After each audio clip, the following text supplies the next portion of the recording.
بسم اللہ الرحمن الرحیم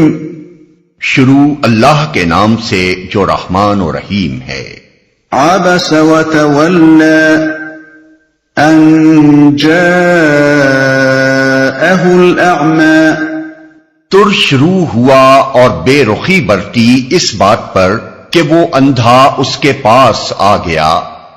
اس پہلے فقرے کا انداز بیان عجیب لطف اپنے اندر رکھتا ہے۔ اگرچہ بعد کے فقروں میں براہ راست رسول اللہ صلی اللہ علیہ وسلم کو خطاب فرمایا گیا ہے، جس سے یہ بات خود ظاہر ہو جاتی ہے کہ ترش روئی اور بے رخی برتنے کا یہ فعل حضور ہی سے صادر ہوا تھا، لیکن کلام کی ابتدا اس طرح کی گئی ہے کہ گویا حضور نہیں بلکہ کوئی اور شخص ہے جس سے اس فعل کا صدور ہوا ہے۔ اس طرز بیان سے ایک نہایت لطیف طریقے پر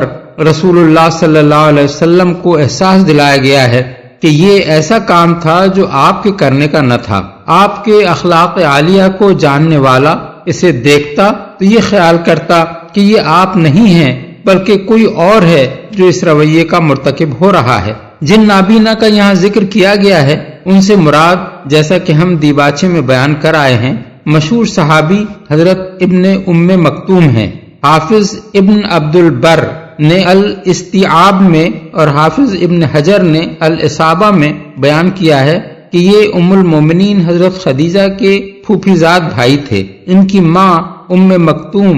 اور حضرت خدیجہ کے والد خویلد آپس میں بہن بھائی تھے۔ حضور کے ساتھ ان کا یہ رشتہ معلوم ہو جانے کے بعد اس شبہ کی کوئی گنجائش باقی نہیں رہتی کہ آپ نے ان کو غریب یا کم حیثیت آدمی سمجھ کر ان سے بے رخی برتی اور بڑے آدمیوں کی طرف توجہ فرمائی تھی، کیونکہ یہ حضور کے اپنے برادر نسبتی تھے، خاندانی آدمی تھے، کوئی گرے پڑے آدمی نہ تھے۔ اصل وجہ جس کی بنا پر آپ نے ان کے ساتھ یہ رویہ اختیار کیا لفظ اعمیٰ یعنی نابینا سے معلوم ہوتی ہے، جسے اللہ تعالیٰ نے حضور کی بے اعتنائی کے سبب کی حیثیت سے خود بیان فرما دیا ہے۔ یعنی حضور کا خیال یہ تھا کہ میں اس وقت جن لوگوں کو راہ راست پر لانے کی کوشش کر رہا ہوں ان میں سے کوئی ایک آدمی بھی ہدایت پا لے تو اسلام کی تقویت کا بڑا ذریعہ بن سکتا ہے۔ بخلاف اس کے ابن مکتوم ایک نابینا آدمی ہے، اپنی معذوری کے باعث یہ اسلام کے لیے اس قدر مفید ثابت نہیں ہو سکتے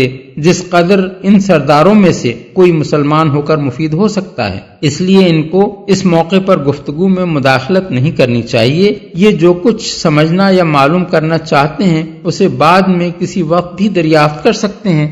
وما يدريك لعله يزكى او يذكر فتنفعه الذكرى، تمہیں کیا خبر شاید وہ سدھر جائے یا نصیحت پر دھیان دے اور نصیحت کرنا اس کے لیے نافع ہو۔ اما من استغنى فانت له تصدى وما عليك الا يزكى،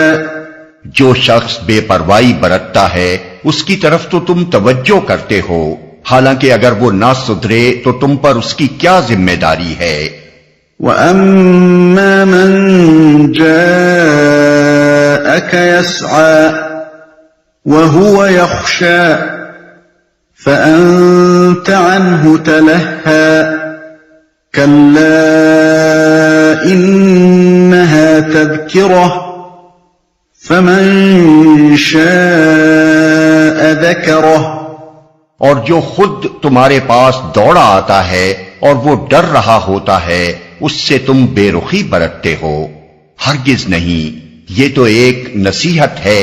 جس کا جی چاہے اسے قبول کرے، بے رخی برتتے ہو۔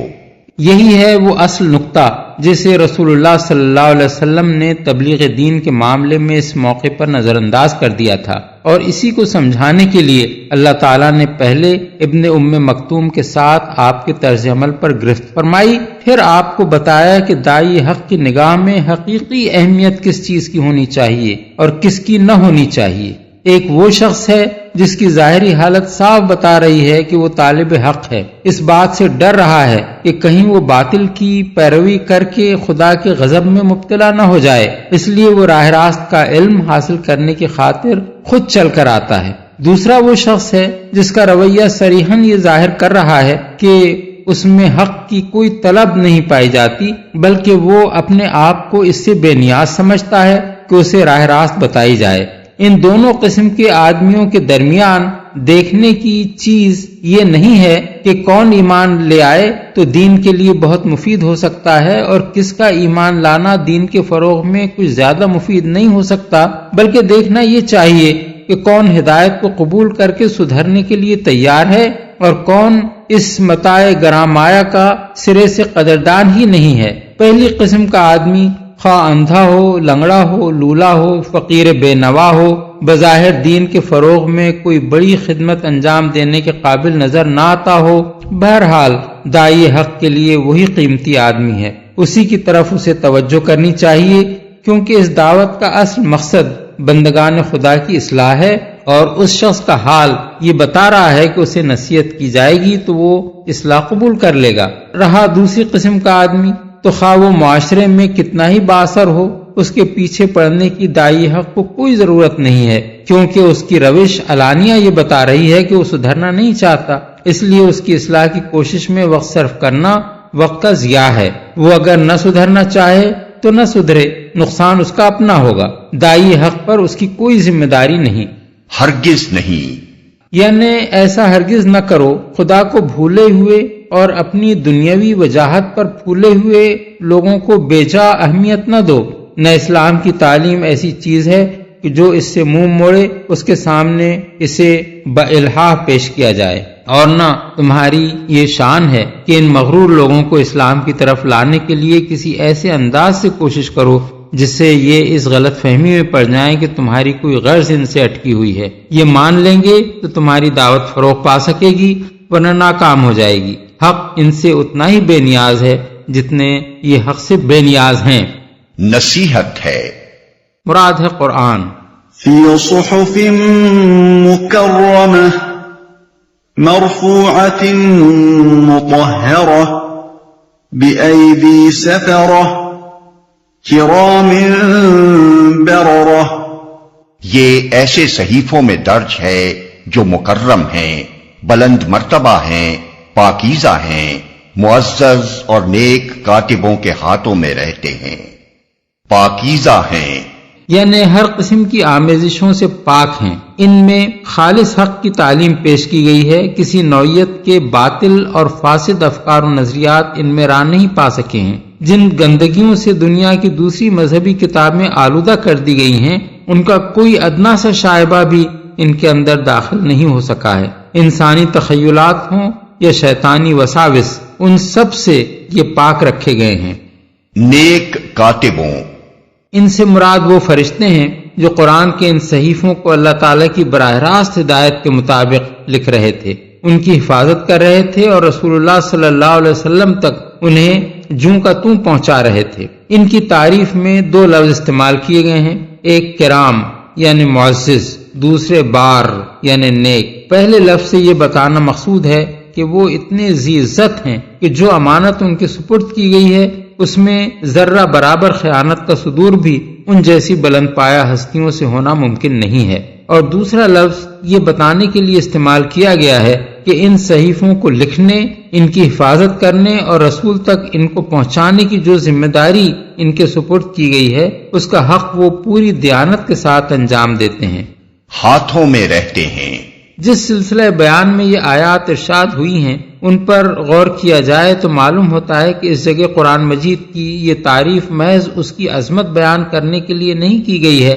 بلکہ اصل مقصود ان تمام متکبر لوگوں کو جو حقارت کے ساتھ اس کی دعوت سے منہ موڑ رہے ہیں صاف صاف جتا دینا ہے کہ یہ عظیم الشان کتاب اس سے بدرجہ بلند و برتر ہے کہ تمہاری حضوری میں اسے پیش کیا جائے اور تم سے یہ چاہا جائے کہ تم اسے شرف قبولیت عطا کرو۔ یہ تمہاری محتاج نہیں ہے بلکہ تم اس کے محتاج ہو۔ اپنی بھلائی چاہتے ہو تو جو خناس تمہارے دماغ میں بھرا ہوا ہے اسے نکال کر سیدھی طرح اس کی دعوت کے آگے سر تسلیم خم کر دو، ورنہ جس قدر تم اس سے بے نیاز بنتے ہو اس سے بہت زیادہ یہ تم سے بے نیاز ہے۔ تمہاری تحقیر سے اس کی عظمت میں ذرہ برابر فرق نہ آئے گا، البتہ تمہاری بڑائی کا سارا گھمنڈ خاک میں ملا کر رکھ دیا جائے گا۔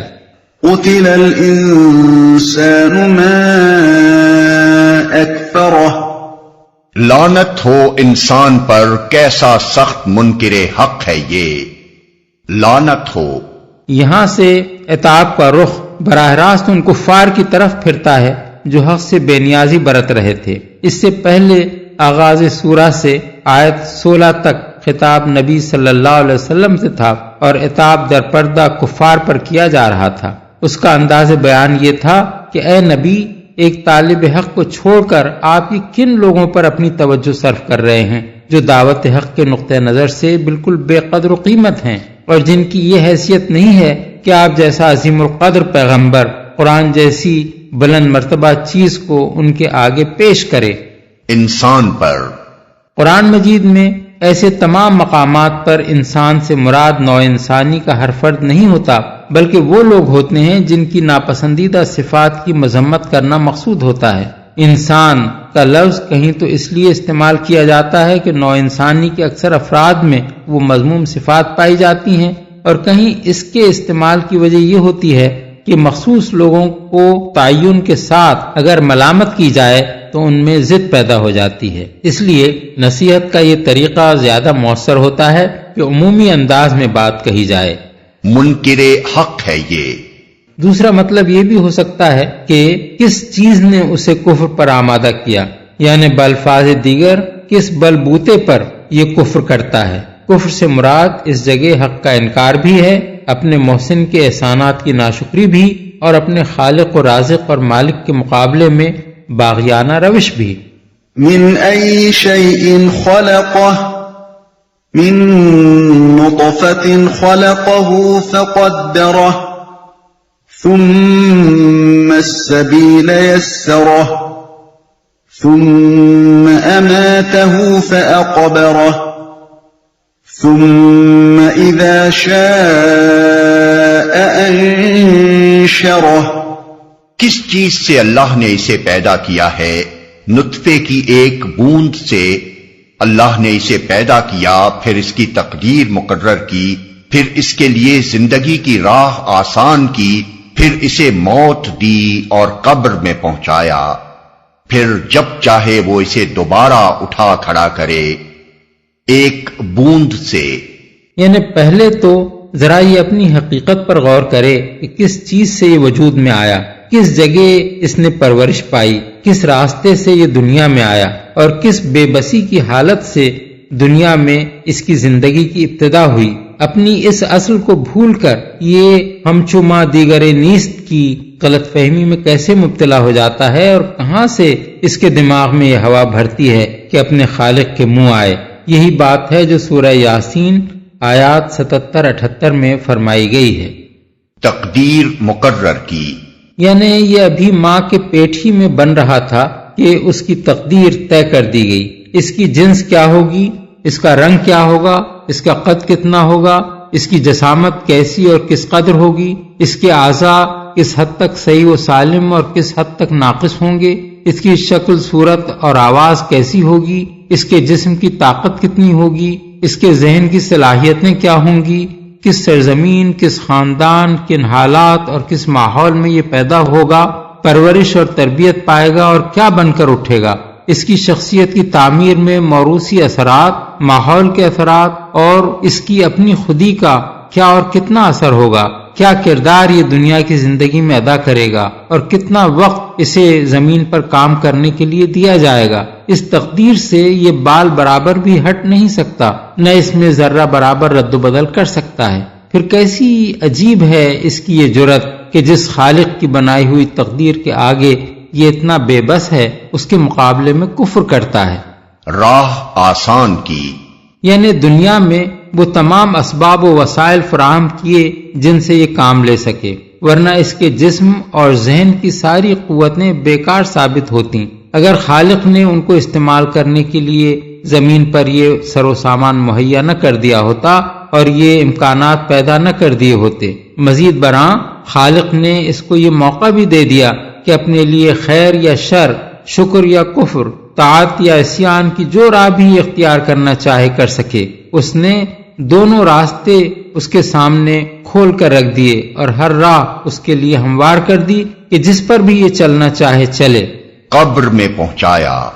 یعنی اپنی پیدائش اور اپنی تقدیر کے معاملے ہی میں نہیں بلکہ اپنی موت کے معاملے میں بھی یہ اپنے خالق کے آگے بالکل بے بس ہے۔ نہ اپنے اختیار سے پیدا ہو سکتا ہے، نہ اپنے اختیار سے مر سکتا ہے، نہ اپنی موت کو ایک لمحے کے لیے بھی ٹال سکتا ہے۔ جس وقت، جہاں، جس حال میں بھی اس کی موت کا فیصلہ کر دیا گیا ہے، اسی وقت، اسی جگہ اور اسی حال میں یہ مر کر رہتا ہے، اور جس نوعیت کی قبر بھی اس کے لیے طے کر دی گئی ہے اسی نوعیت کی قبر میں ودیت ہو جاتا ہے، خواہ وہ زمین کا پیٹ ہو یا سمندر کی گہرائیاں یا آگ کا لاؤ یا کسی درندے کا میدا۔ انسان خود تو درکنار، ساری دنیا مل کر بھی اگر چاہے تو کسی شخص کے معاملے میں خالق کے اس فیصلے کو بدل نہیں سکتی۔ دوبارہ اٹھا کھڑا کرے،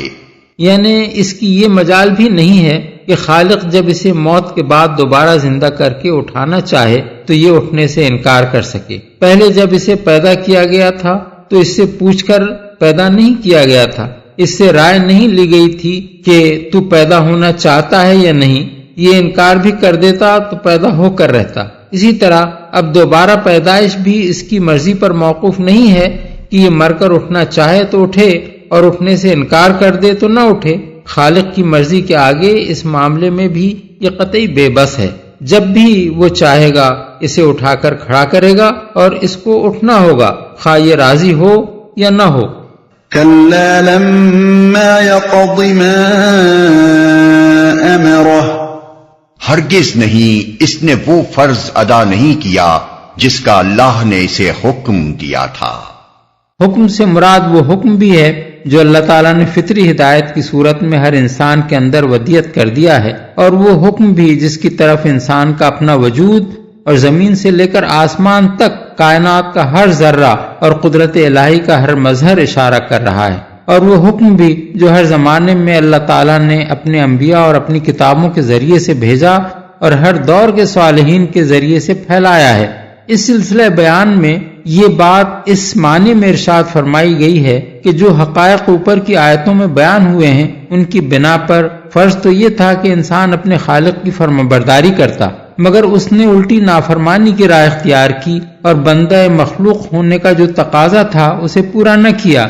فَلْيَنظُرِ الْإِنسَانُ إِلَى طَعَامِهِ أَنَّا صَبَبْنَا الْمَاءَ صَبًّا ثُمَّ شَقَقْنَا الْأَرْضَ شَقًّا فَأَنبَتْنَا فِيهَا حَبًّا وَعِنَبًا وَقَضْبًا وَزَيْتُونًا وَنَخْلًا وَحَدَائِقَ غُلْبًا وَفَاكِهَةً وَأَبًّا مَتَاعًا لَكُمْ وَلِأَنْعَامِكُمْ۔ پھر ذرا انسان اپنی خوراک کو دیکھے، ہم نے خوب پانی لنڈھایا، پھر زمین کو عجیب طرح پھاڑا، پھر اس کے اندر اگائے غلے اور انگور اور ترکاریاں اور زیتون اور کھجوریں اور گھنے باغ اور طرح طرح کے پھل اور چارے تمہارے لیے اور تمہارے مویشیوں کے لیے سامان زیست کے طور پر۔ اپنی خوراک کو دیکھے، یعنی جس خوراک کو وہ ایک معمولی چیز سمجھتا ہے اس پر ذرا غور تو کرے کہ یہ آخر پیدا کیسے ہوتی ہے۔ اگر خدا نے اس کے اسباب فراہم نہ کیے ہوتے تو کیا انسان کے بس میں یہ تھا کہ زمین پر یہ غذا وہ خود پیدا کر لیتا؟ پانی لنڈھایا، اس سے مراد بارش ہے۔ سورج کی حرارت سے بے حد و حساب مقدار میں سمندروں سے پانی بھاپ بن کر اٹھایا جاتا ہے، پھر اس سے کثیف بادل بنتے ہیں، پھر ہوائیں ان کو لے کر دنیا کے مختلف حصوں میں پھیلاتی ہیں، پھر عالم بالا کی ٹھنڈک سے وہ بھاپیں اثر نو پانی کی شکل اختیار کرتی اور ہر علاقے میں ایک خاص حساب سے برستی ہیں، پھر وہ پانی براہ راست بھی زمین پر برستا ہے، زیر زمین کنووں اور چشموں کی شکل بھی اختیار کرتا ہے، دریاؤں اور ندی نالوں کی شکل میں بھی بہتا ہے اور پہاڑوں پر برف کی شکل میں جم کر پھر پگھلتا ہے، اور بارش کے موسم کے سوا دوسرے موسموں میں بھی دریاؤں کے اندر رواں ہوتا ہے۔ کیا یہ سارے انتظامات انسان نے خود کیے ہیں؟ اس کا خالق اس کی رزق رسانی کے لیے یہ انتظام نہ کرتا تو کیا انسان زمین پر جی سکتا تھا؟ عجیب طرح پھاڑا. زمین کو پھاڑنے سے مراد اس کو اس طرح پھاڑنا ہے کہ جو بیج یا گٹھلیاں یا نباتات کی پنیریاں انسان اس کے اندر بوئے یا جو ہواؤں اور پرندوں کے ذریعے سے یا کسی اور طریقے سے اس کے اندر پہنچ جائیں وہ کونپلیں نکال سکیں. انسان اس سے زیادہ کچھ نہیں کر سکتا کہ زمین کو کھودتا ہے یا اس میں ہل چلاتا ہے اور جو تخم خدا نے پیدا کر دیے ہیں انہیں زمین کے اندر اتار دیتا ہے. اس کے سوا سب کچھ خدا کا کام ہے. اسی نے بے شمار اقسام کے نباتات کے تخم پیدا کیے ہیں. اسی نے ان تخموں میں یہ خاصیت پیدا کی ہے کہ زمین میں پہنچ کر وہ پھوٹیں اور ہر تخم سے اسی کی جنس کی نباتات اگے. اور اسی نے زمین میں یہ صلاحیت پیدا کی ہے کہ پانی سے مل کر وہ ان تخموں کو کھولے اور ہر جنس کی نباتات کے لیے اس کے مناسب حال غذا بہم پہنچا کر اسے نشو نما دے. یہ تخم ان خاصیتوں کے ساتھ اور زمین کی یہ بالائی تہیں ان صلاحیتوں کے ساتھ خدا نے پیدا نہ کی ہوتی تو کیا انسان کوئی غذا بھی یہاں پا سکتا تھا؟ سامان زیست کے طور پر، یعنی تمہارے ہی لیے نہیں بلکہ ان جانوروں کے لیے بھی جن سے تم کو گوشت، چربی، دودھ، مکھن وغیرہ سامان خوراک حاصل ہوتا ہے، اور جو تمہاری معیشت کے لیے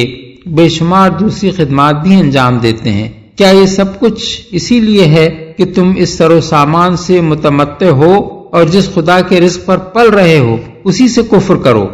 فَإِذَا جَاءَتِ الصَّاخَّةُ يَوْمَ يَفِرُّ الْمَرْءُ مِنْ أَخِيهِ وَأُمِّهِ وَأَبِيهِ وَصَاحِبَتِهِ وَبَنِيهِ.